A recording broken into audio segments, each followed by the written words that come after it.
The Psychology of Money by Morgan Housel. Introduction. The greatest show on earth. I spent my college years working as a valet at a nice hotel in Los Angeles. One frequent guest was a technology executive. He was a genius, having designed and patented a key component in Wi-Fi routers in his 20 seconds. He had started and sold several companies. He was wildly successful. He also had a relationship with money I'd describe as a mix of insecurity and childish stupidity. He carried a stack of $100 bills several inches thick. He showed it to everyone who wanted to see it and many who didn't. He bragged openly and loudly about his wealth, often while drunk and always apropos of nothing. One day he handed one of my colleagues several $1,000s of cash and said, "Go to the jewelry store down the street and get me a few $1,000 gold coins." An hour later, gold coins in hand, the tech executive and his buddies gathered around by a dock overlooking the Pacific Ocean. They then proceeded to throw the coins into the sea, skipping them like rocks, cackling as they argued whose went furthest. Just for fun. Days later he shattered a lamp in the hotel's restaurant.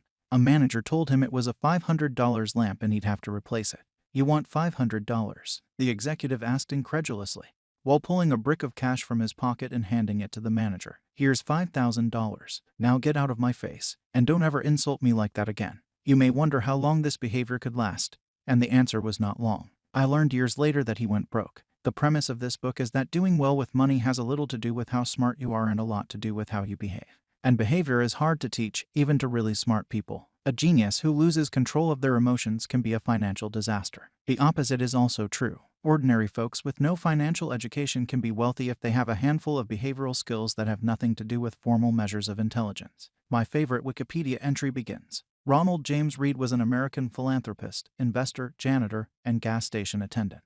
Ronald Reed was